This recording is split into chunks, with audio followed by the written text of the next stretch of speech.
time, number 291.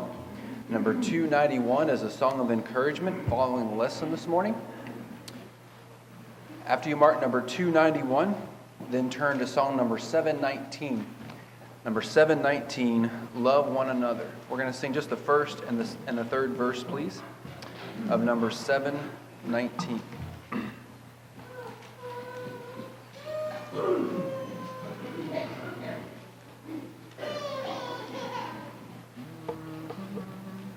Angry words, oh, let them never from my tongue unrise then. May the Lord's best impulse ever cherish his whole love. Love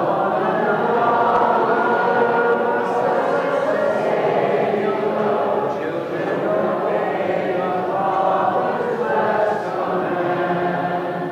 Love one another,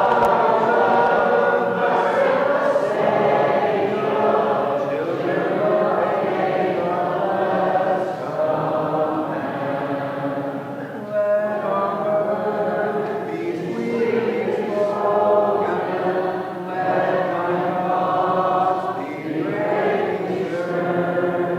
Show love to one another with abundance of kind words. Love one another, Savior, children obey the Father's blessed command. Love one another, Savior, children obey the blessed command. Our next song will be number 543. Number 543, Wonderful Words of Love. We're going to ask if you're able to stand as we sing this song, and those children from 4 years old to second grade can be dismissed to Children's Bible Hour. Also, please remain standing for the scripture reading to follow. Number 543.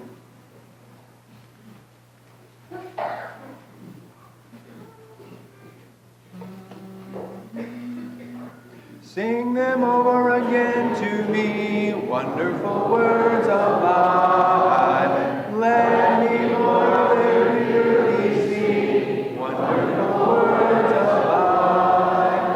Words of life and beauty, teach me faith and duty. Beautiful words, wonderful words, wonderful words of life. Beautiful words, wonderful words.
This morning's scripture reading is from Matthew chapter 12, verses 33 through 37.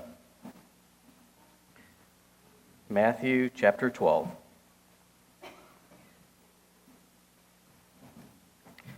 Make a tree good, and its fruit will be good, or make a tree bad, and its fruit will be bad. For a tree is recognized by its fruit. You brood of vipers, how can you who are evil say anything good? For out of the overflow of the heart, the mouth speaks. The good man brings good things out of the good stored up in him, and the evil man brings evil things of the evil stored up in him. But I tell you that men will have to give account of the day, on the day of judgment, for every careless word they have spoken. For by your words you will be acquitted, and by your words you will be condemned. May God add his blessings to the reading of the word. Please be seated.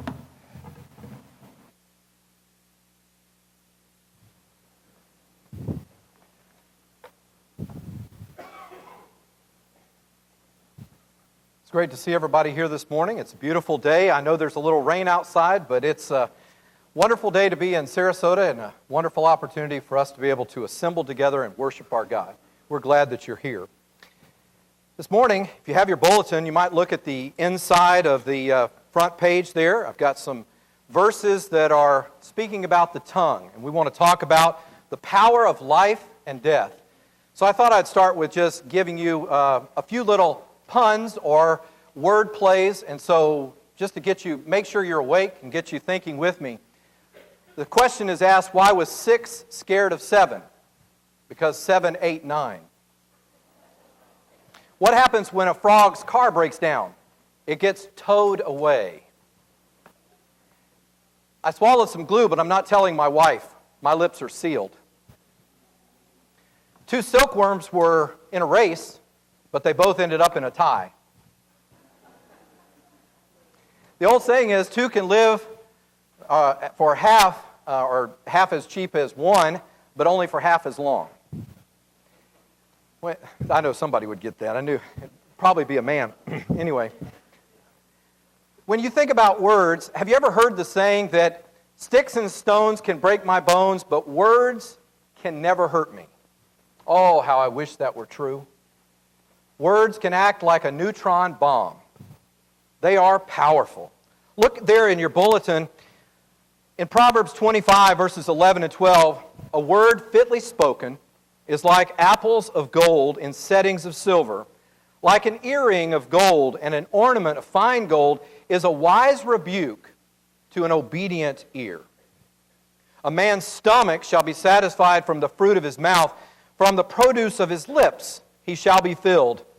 Death and life are in the power of the tongue, and those who love it will eat its fruit.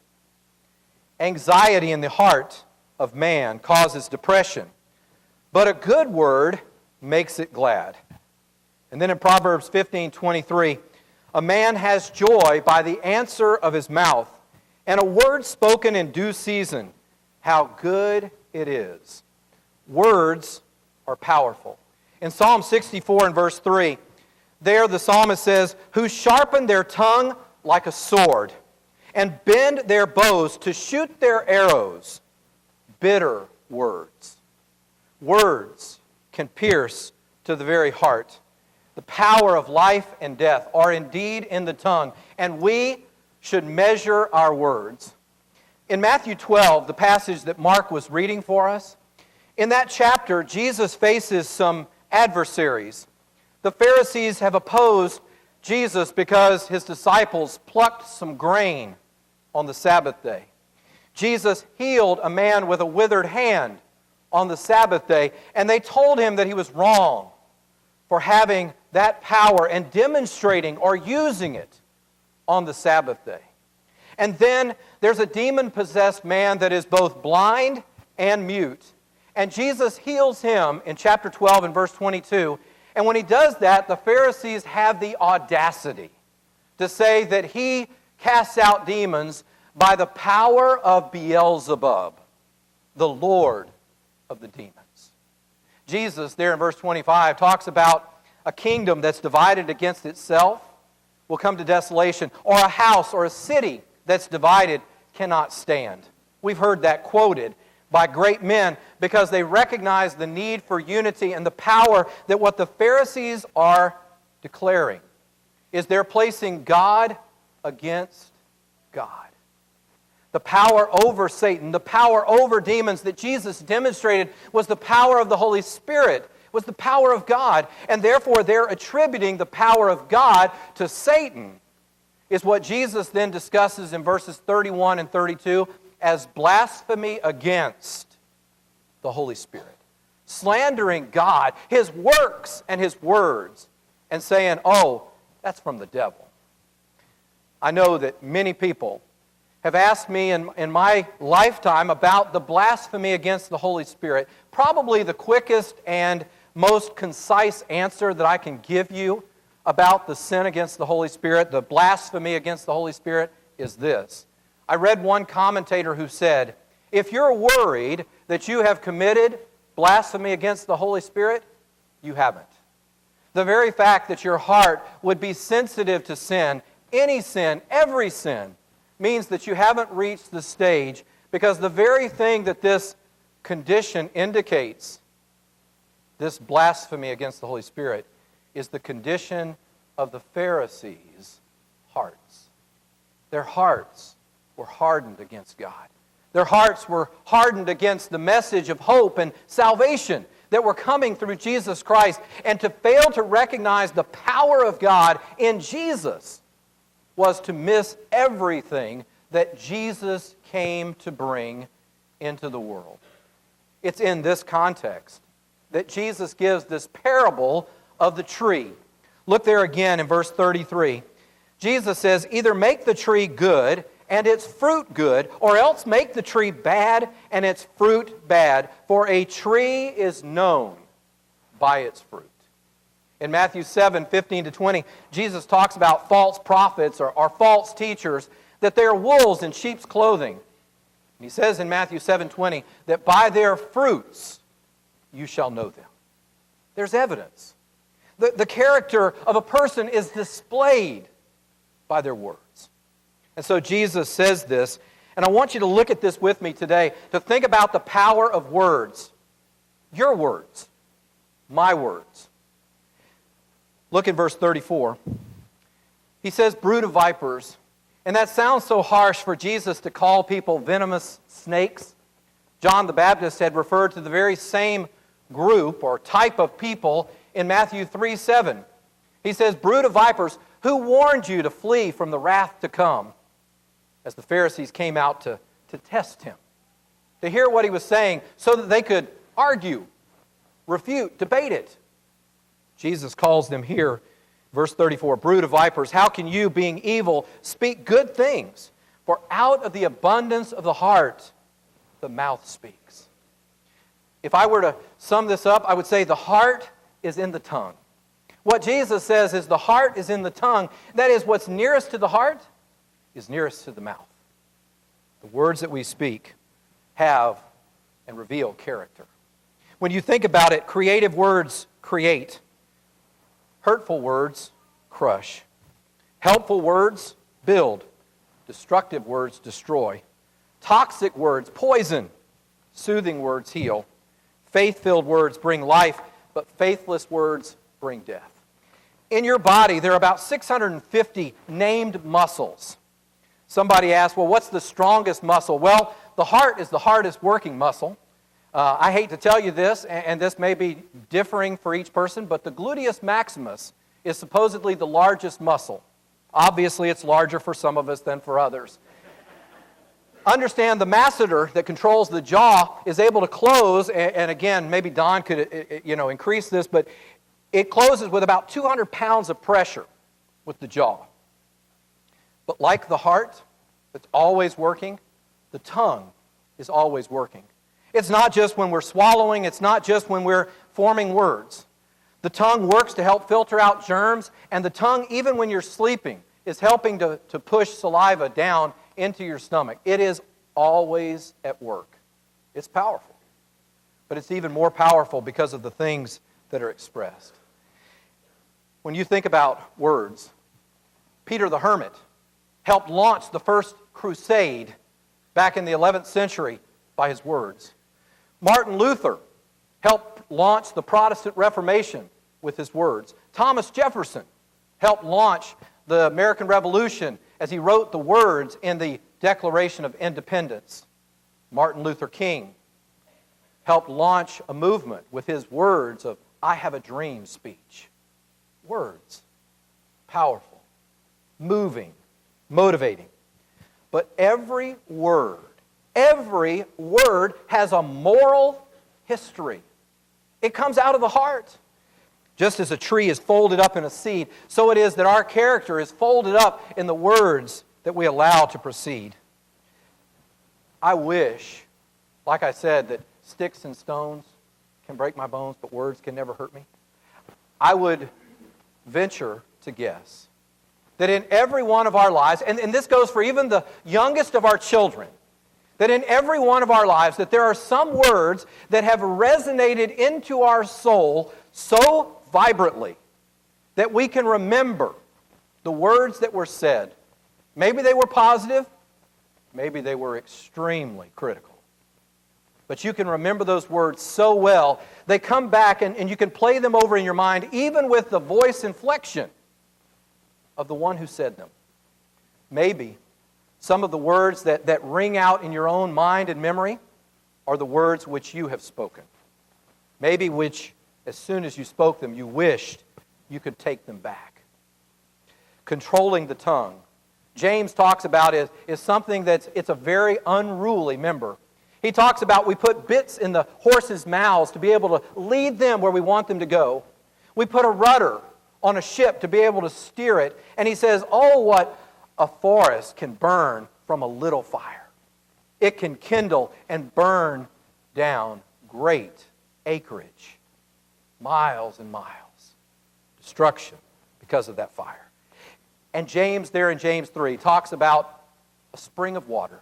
And he says the water can be fresh or the water can be bitter. And the question is, what controls that source? Whether the words that come from our mouths are fresh and sweet to the hearer, or whether they are bitter and poisonous to those who hear them. The words can be toxic. But it's because of what's been allowed into the heart that those words come out. Just this month, up in West Virginia, there was a chemical plant that had a leak, and some toxic poison chemical got into the Elk River. And there were almost a week there, several days, where about 300,000 people couldn't have drinking water because of the toxic waste that had gotten into that water supply. We've got to control the supply. We've got to control the source of all of our words. In John 4:29, Jesus had had this conversation with a woman at the well, and he had talked about the water springing up as a fountain and bringing life. He'd asked her, he said, if you knew who asked you to give you a drink, if you asked him for a drink, he could give you this water of life. When she went back into town there in John 4:29, she told the people, she said, come see a man who told me all that I ever did. Could this be the Christ? Listen to her words. Words of hope, words of optimism. She said, he told me everything. What a source of life. She's trying to then share that water of life, that fresh water that would give them the salvation for their soul with those who are in her town. The wise man said in Proverbs 4:23, keep your heart with all diligence, for out of it are the issues of life. You think the issues of life are made more complex by sometimes the words that we speak? The way in which we maybe antagonize, the way in which we divide one another by the words? Or we can use those words to draw people closer. We can draw people closer to God. The heart is in the tongue. But secondly, also, what we see is that the transformation of the heart is also evidenced in the tongue. Look in verse 35. Here in Matthew 12, a good man out of the good treasure of his heart brings forth good things, and an evil man out of the evil treasure brings forth evil things. Jesus told the people, do not lay up treasures for yourselves on earth, but rather in heaven, Look with me at Ephesians chapter 4, verses 23 and 24. There, Paul talks about this transformation. He said, "Be renewed in the spirit of your mind, and that you put on the new man, which was created according to God in true holiness and righteousness." And then Paul discusses this transformation. He says, "Putting away lying, let everyone speak truth with his neighbor." Honesty. It's a part of the character. It's part of the transformation. When one becomes a child of God, they want the truth. Not just from God, we want to be able to speak the truth because we're members one of another. Then he says, "Be angry and do not sin. Do not let the sun go down in your wrath, nor give place to the devil." So we've got to have our control of emotions. Again, where does our emotion usually get the best of us? It's when we let it out in our words. Then Paul goes on there in verse 28 and he says, "Don't steal, but rather work. Work with your own hands so that you might even have something to give to the one who has some sort of a need." There in verse 28. It not only produces honesty in our words, but it produces honesty in our labor. We don't want to take advantage of someone. We want to do our part and provide for ourselves as best we can. And then in verse 29, here in Ephesians 4, "Let no corrupt word proceed out of your mouth, but what is good for necessary edification, that it may impart grace to the hearers." When he says corrupt word there, it means unwholesome, unfit. The idea is it's something that ought to be thrown away. The Greeks would use this word for vegetables, meat, or fish that was going bad. What happens when you eat something food-wise that's turning, that's going bad? What's some bad fish going to do to you? You are going to be sick. And what Paul says is, let no corrupt word come out of your mouth. In other words, if it's unfit, throw it away. How many of y'all have a garbage can at home? Y'all are some dirty people. Every one of us has a garbage can at home. In fact, some of y'all may have a garbage can in every room. You don't even want to have to get up and walk to throw something away. You want to be able to throw it away right there. Okay? Understand, just like you use your trash can, there are certain thoughts and words that need to be thrown away. If it's not going to edify or build somebody up, why are you saying it? You know? Did you mean for your hair to look like that? You know, you're the biggest disappointment to me. I wish I'd never married you. Think about those words. You can't get anything right. When people say words like that, it crushes the spirit. It destroys the thought, the very person of who we are when we let those words. And then there are other things, messages in our society. The world tells us, just live like those around you. In other words, Christians shouldn't be different. Our speech shouldn't be different. If other people use slang and curse words, words that are unwholesome, go ahead. If people tell coarse jokes, foolish, jesting and joking around, just go ahead and listen to that. Laugh with them. Live like everybody around you. Just take the good that you can out of the world, you know, as if it's something so easy to sift the good from the not good. What goes in is likely to come out. Paul says that it may impart grace. Think about this. The grace of God is our salvation. It is God's riches at Christ's expense. What was shared with us at the table today, as far as that Christ did this for us. What Brian said about the gift that God gave through Christ, His faithful love flowing down. Our words should be faithful love. Our words should be expressed because we want to help impart grace. Do my words bring someone closer to God, or am I pushing them away?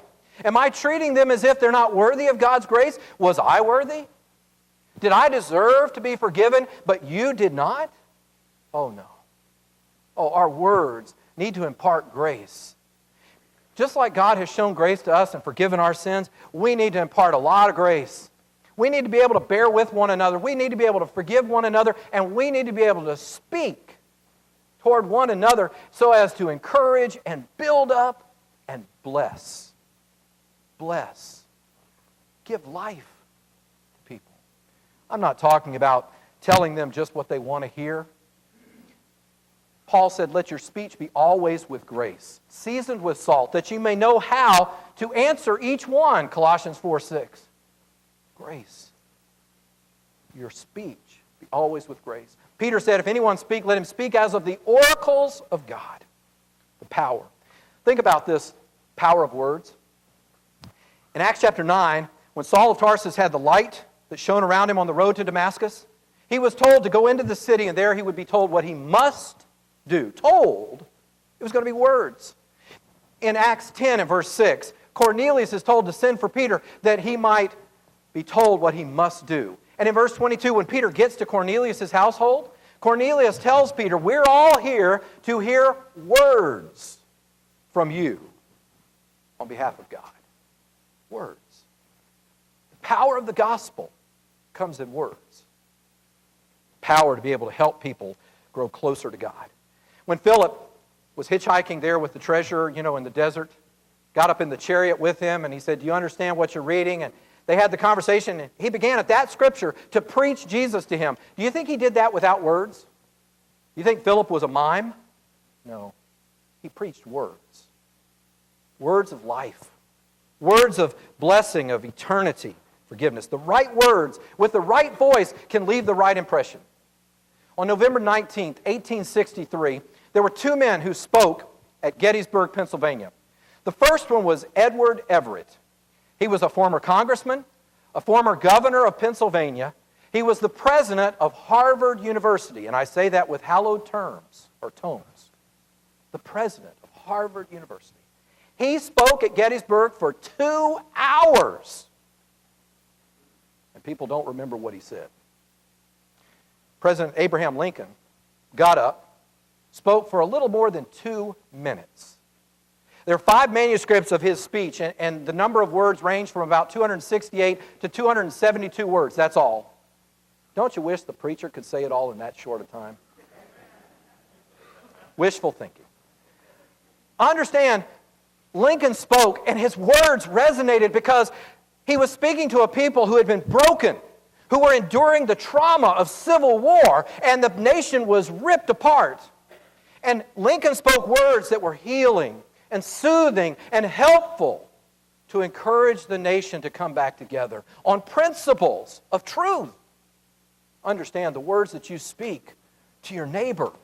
When you tell them about Jesus, when you tell them what's changed your life, that is transformational, not only for you, but it's because you've been changed, you've been renewed in the spirit of your mind so that you can speak those words that are so powerful and healing to your neighbors. Words can heal when they're the words of God, the words of the gospel.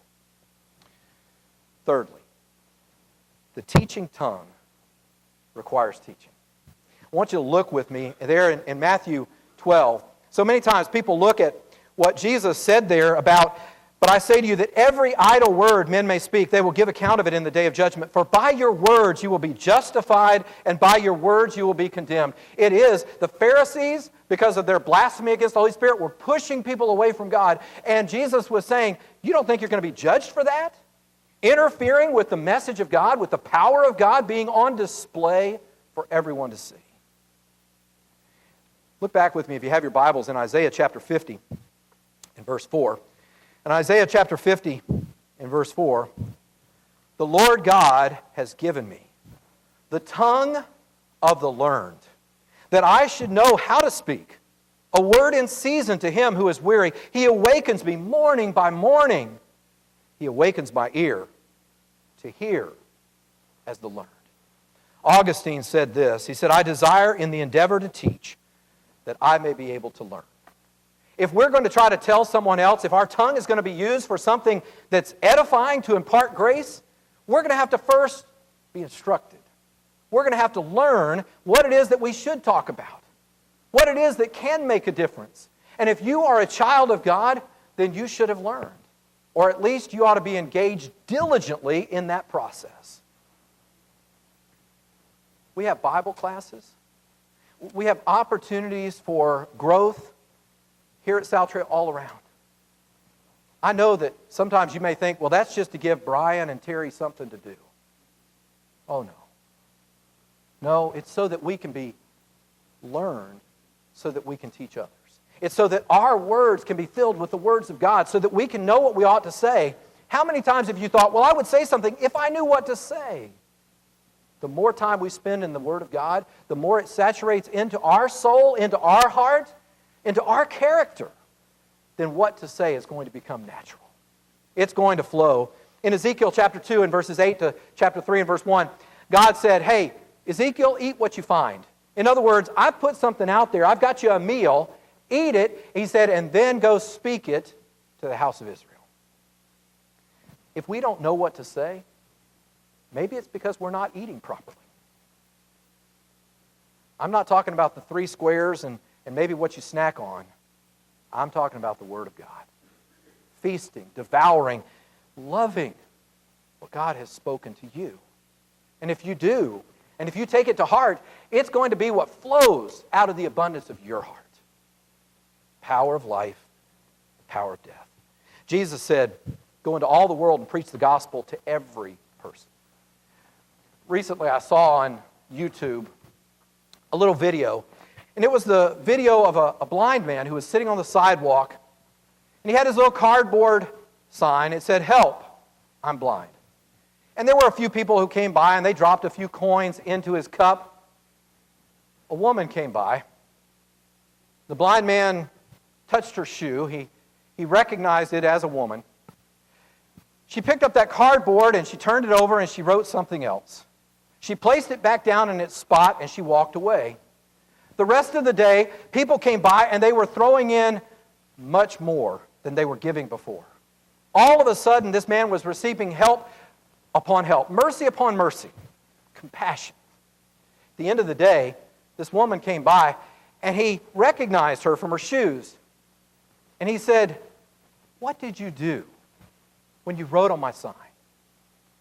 And she told him this.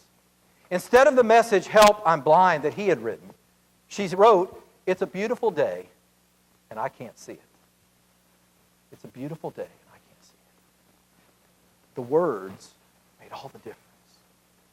And the words of your mouth, the words of your life, make all the difference. May our words be the power of life to those who are lost, to those who are outside of Christ. The words change lives. We have at least one, I know that's going to come today, to put on Christ in the waters of baptism. If you have never put on Christ, think about what Jesus said. Not only did he say, go and preach the gospel to every person, he said, he who believes and is baptized shall be saved. Have you done that? If you've never been baptized into Christ to receive all the blessings, the fullness of being a child of God, do that today. If you as a Christian realize that your life has been interfered and that your words have not been the blessing of life to those who have heard them, then won't you renew your commitment? If there's something public you want to get right, what better time than to share with your brothers and sisters today to be able to clear the air and to be able to make things right so that this week you can go out with the grace of God in your speech, be a blessing to everyone around you. If you need to come, God invites you. He implores you. Come now. Step to the front while we stand.